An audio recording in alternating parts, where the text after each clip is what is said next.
Hello and welcome to 20 by 20. Now, as part of TV3's 20th anniversary, we are interviewing 20 eminent Ghanaians. We're finding out their thoughts about the country's development as well as getting to know them even better. Today, my guest is one of Ghana's best lawyers. In fact, you probably would remember him from the election petition in 2013. He's also the longest serving CEO of the Ghana National Petroleum Corporation and the man credited, with setting the pace for Ghana's exploration of oil and gas. My guest is Mr. Tsatsu Tsikata. Good afternoon. Good afternoon. Thank you very much. Great to see you. I believe you're doing very well. By God's grace, I'm doing well. Great. So let's start off from an area we don't know so much about you. Tell us, how growing up was. Where were you born? Where did you school? I was born in Tsatsu, October 1st, 1950 to be precise. Okay. And then afterwards, I spent most of my childhood in Accra, Adabraka, where, my father was working for the UAC then. And we lived across from eminent people like Akwaje, lawyer Akwaje, who was one of the big six. He lived right across us. And one of the things that I recollect is we had a cousin who was quite a CPP activist. Okay. And on his truck, he had the message, "You too can fly." You too can fly. You too can fly. So that was one of my childhood memories, "You too can fly." And he was very active in the CPP mobilization at that time. Okay. Now, did, Akwaje, living close to Akwaje in any way influence your decision to become a lawyer? Actually, not so much, because Akwaje was then seen more as a politician. My decision to become a lawyer was more influenced by my uncle, Justice Apalu, the late Justice Apalu. He became a lawyer during, my formative period. And I remember, because my mother is very close to him, my mother was always close to him. We spent quite a bit of time, with him. And that was very much an inspiration to my becoming a lawyer. Okay. Well, I need to just get some bit of clarification about, when, one, you entered secondary school and two, entered the university. I was 9 when I went to Infantsville. 9 years? Yes. And how did you do that? Well, as they say, I was jumped when I was in primary school by a year. I went to Accra Newtown Experimental School. So instead of the 6 years, I was, there 5 years. So I started at 4, and even before I started at experimental, I used to follow my older brother Fui when he was going to kindergarten at the Trom, in Adabraka, and so that's how I ended up, really going to school at a very early age, and then with 5 years of primary schooling, I was 9. When I went to Infantsville, January 1960, and then when I went to university, I was 16. 16 years? Yes. In Legon, I was 16. And so you left at age 19? I left when I was 18, just 3 months before I turned 19, by which time I was doing my master's in Oxford University. Wow. Who were some of your, contemporaries or classmates at the time you were at the University of Ghana? My mates in the law faculty were people like Professor Evio Dankwa, also the former Chief Justice Georgina Wood, Ladyship Georgina Wood, and also Mrs. Eko Akwenye here, who was in the International Criminal Court, as well as her husband, Nguti Fafa. Oh, okay. Kwenye here, and a whole host of others. That was a great team. Well. And you came out with tops, if I could say so? Yes, by God's grace, I was top of my class, yeah. Great. So let's get to, issues of, the GNPC. Now that we know, how you started and all of that. But let me say, viewers, that we're actually in the garden of Mr. Tsatsu Tsikata. And, that's my wife's garden. You can't give me credit for something that's really my wife's creation. And as the sign there says, it's actually God's garden. God's garden. So that's the correction. We're actually God's garden. Well, but since we're speaking with you, I'll just credit you for it, and maybe when your wife comes, we can definitely find ways of compensating her for having credited you. Right. So moving on, let's get to the GNPC. Which you're its longest-serving CEO. I've heard a couple of things. Yes, after the it-loss ruling, the president commended the role that some of you played at GNPC, but also there was a point about the restructuring of GNPC during the reign of President Kufuor to focus on its core mandate of oil and gas exploration. While you were there, what was the vision of the GNPC? The vision of GMPC was, in the tradition of national oil companies, to spearhead the country's oil and gas exploration effort without question. But the vision was also to create essentially a commercially viable corporate entity within the traditions of the international industry. And so this required, for instance, ensuring that there were technically competent Ghanaians who were really leading that exploration effort. This, required having Ghanaians, really begin to sort of set out exactly the path that would attract international industry to look for oil and gas in Ghana. Because for a long time before then, we really didn't have a kind of operationally active institution in exploration. We had the Geological Survey receiving reports of what foreign companies were doing in that period. But we ourselves were not operationally active. The vision of GMPC was to stimulate operationally active, involvement of Ghana and use all the material that we began to assemble together from previous century-old exploration effort to make it clear to the international oil industry that Ghana really would be capable of producing oil and gas. So I think that in some of the talk about restructuring and so on, I think there have been some misunderstandings, frankly, of what we sought to do. Of course, we were looking to do what we had to do as a commercial company with the backdrop that the government itself did not have a lot of resources in order to be putting budgetary resources at our disposal. So there were respects in which GMPC had to engage in other activities that would enable GMPC to generate resources for its core mandate. Now, that is, again, very much in the traditions of the international industry. So how did that affect GNPC in the performance of its mandate? I would say it affected GMPC positively because GMPC was able to generate resources from other activities in order to support its core mandate. To give you an example, GMPC was one of the founding shareholders of EcoBank in Ghana. That investment which we made initially an investment of something like $200,000 US. 10 years later, we sold it back to the parent company of EcoBank for $11 million.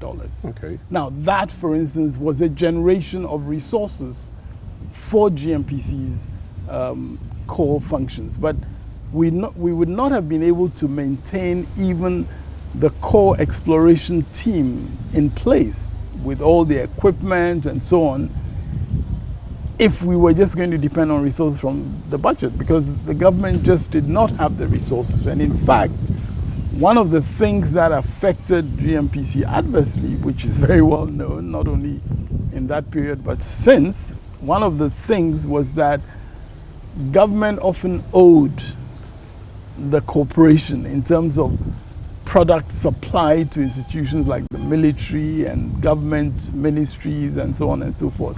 But I think that the main point of the diversification was really to create valuable assets for the corporation. I think the record is clear that. So how does it feel when you hear, for instance, the comment of the president that suggests that, while you were there, you departed from the core mandate of the GMPC? Well, I think that I would just remind whoever is making such a comment of the provisions of the GMPC law itself. The provisions of the GMPC law actually mandated GMPC to engage in other activities as would contribute to the performance of our core function. So I mean, I think that's largely political. You know, as you know, in 2001, there was, you know, a lot of effort to vilify what one had done in GMPC and so on. But I believe the record speaks for itself. You think there's still that effort to do so? No, as you mentioned, the president made some quite complimentary comments about me in this recent address that he gave. So it looks like that may be a thing of the past. Okay, talking about it being a thing of the past and moving on to GNPC again, what's your assessment of the growth of the institution now, GNPC? I really can't say much about its current condition. I'm not completely aware of all that has gone on, you know, since the time that I was leading that effort. But what I would say, you know, as an indication of how that vision needs to be progressed, what I would say is simply that it's important to recognize that oil and gas exploration and development and production, they're very technical activities. They are very technology intensive. And you've got to have a core of people that are technically minded and that are given the support to continue to progress the efforts to find more and more oil. We're still at a very infant stage in our attempt to find oil in Ghana. You may not believe that, but really, I think we're still at a very infant stage, because when you compare the exploration activity that has taken place in all our basins, offshore as well as onshore, with what typically takes place in places that have found a lot of oil, whether it's in the Middle East or offshore in the Gulf of Mexico, the number of actual wells drilled in our basins is still very small, very small. Okay. And so I would say that the important thing for the future is to maintain that initial emphasis on the technical direction, you know, the technical effort of, you know, the people who are the experts. And I'm very proud of the technical team that was in place during my period. That's one of my proudest, you know. Now that you make, you know, reference reflections. to the technical team that was in place during your tenure, during your period, can the same be said about the situation now? Well, there were people like Nana Safwaje, who was exploration manager in my time. Before that, there was Apiache, whom we actually recruited whilst he was working for Philips. We couldn't pay him as much, but he was willing to sacrifice to join us. Nana Safwaje, Thomas Menu, these were, you know, solid technical people. And I was proud to lead the effort. We had some of the younger people also at that time. Engineers also like Ben Dagadu, who was actually the coordinator of one of the major projects that we had trying to produce, you know, electrical power from natural gas at the time. And I believe that it's quite clear that those were people with complete technical capability to advance Ghana's objectives. I think what happened afterwards was somewhat disruptive of some of their progress, because there, as What I said, happened? well, later there was an attempt to cut back on staff. So some of the engineering people were actually let go, even though a few years later, when, you know, there was a major discovery, then there was an attempt to rehire people, some of whom were able to get jobs elsewhere in the international oil industry.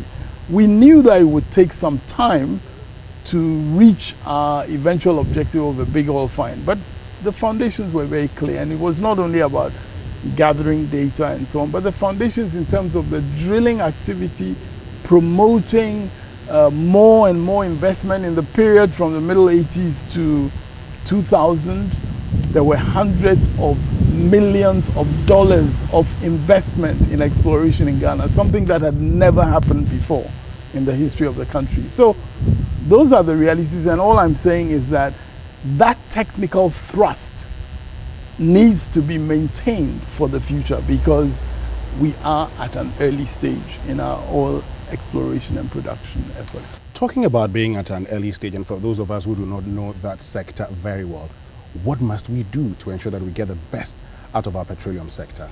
I think first of all, we must strengthen that national corporate entity and its role. You know, GMPC is a corporate body which is in partnership with many different international companies around the world.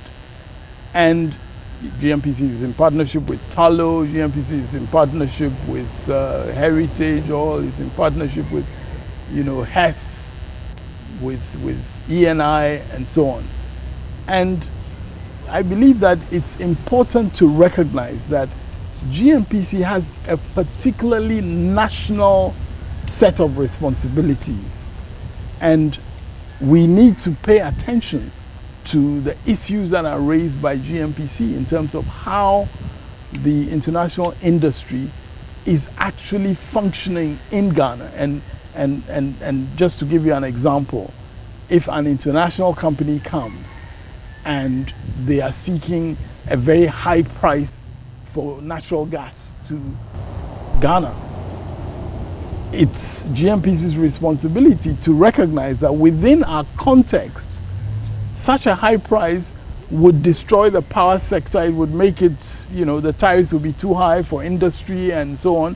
So it would have an adverse effect on the economy. Okay. So GMPC's understanding of other options, for instance, there can be options under the petroleum law, under the petroleum agreements that we signed, whereby if the international companies don't want to develop the natural gas, GMPC can undertake that development in association with other people in the industry who have the technical capabilities to develop it. So I think the role of GMPC really has to be understood. I mean, in the past, I think sometimes people thought, you know, GMPC was trying to do too much. There were people who frankly didn't believe that we had oil in Ghana in the old days, and therefore they thought that all that we were doing was just to follow some, you know, ignorant lawyer's dream. You know? Talking about the role of GNPC and talking about partnerships, as a country, have we entered into the right, you know, agreements and contracts when it comes to petroleum sector?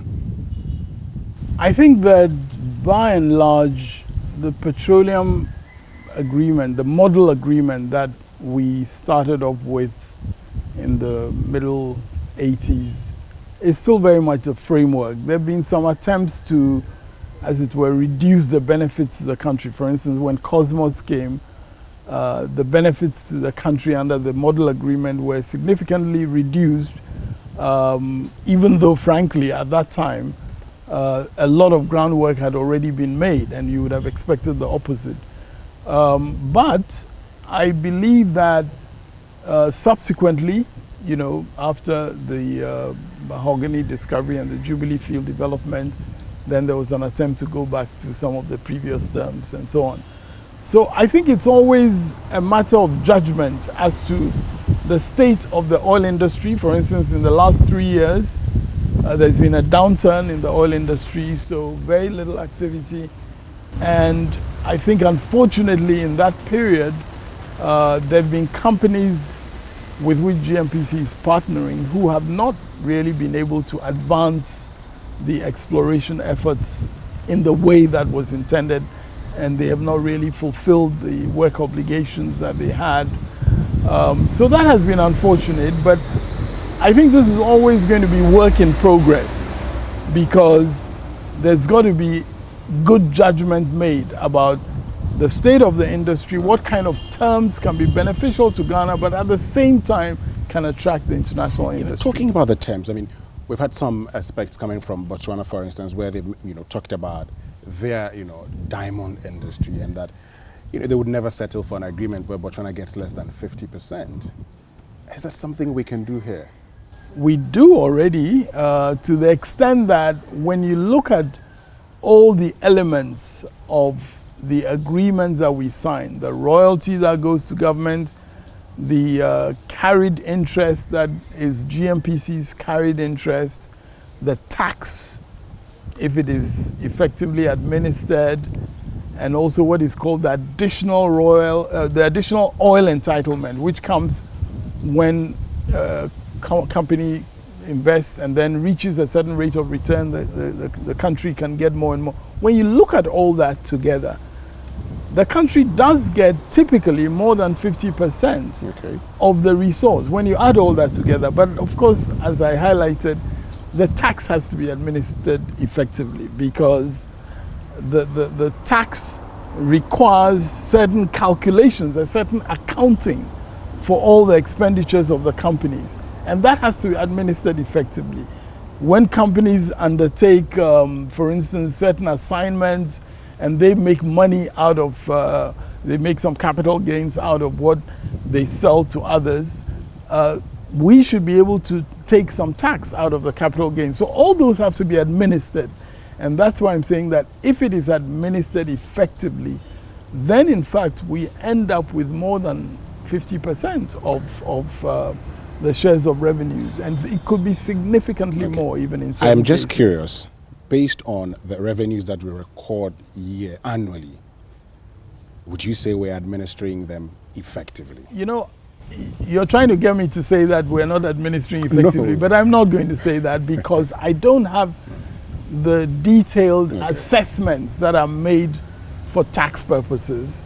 I'm not going to be able to make that judgment. However, what I can say generally from the experience of many countries like ours is that unfortunately there is not enough rigorous, accounting for what the oil companies say they are expending in relation to, oil and gas exploration, development, and so on. Unfortunately, that's the case. I mean, there was a very interesting report committee that I think former President Thabo Mbeki, chaired, and I think there's been a committee chaired by our own Mr. Kofi Annan as well. Yeah.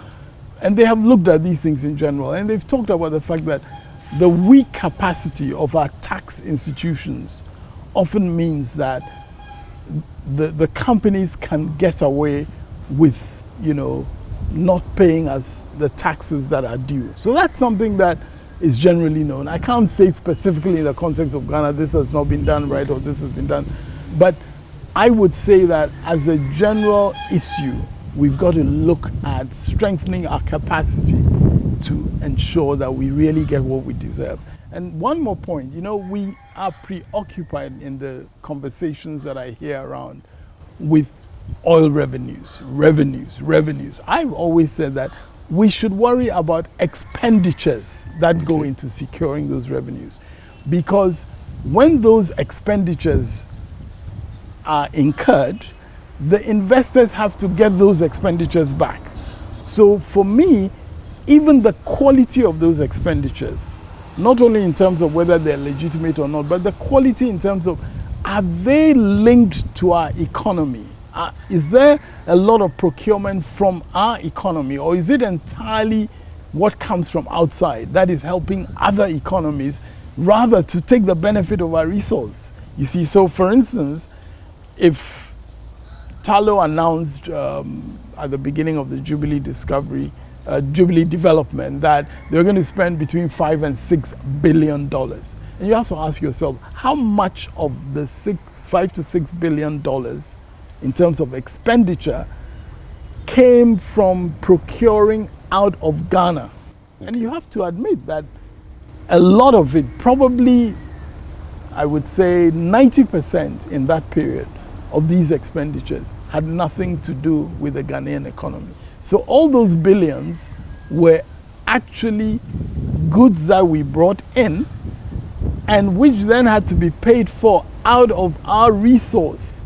So the longer that process continues of us not being able to participate through our local content rules and so on, to participate effectively in gaining a share of the expenditures in the exploration, in the development, then we stand to lose significantly from our God-given resource. And that's why national institutions like GMPC, like the Ghana Revenue Authority, and other, if you like, local watchdogs, that's why I insist that the focus should be on expenditure, not so much on just revenues. The revenues come after the expenditures have been made. Okay. Well, my guest today on 20 by 20 is Mr. Tsatsu Tsikata. We'll go for a short break. There's more after this.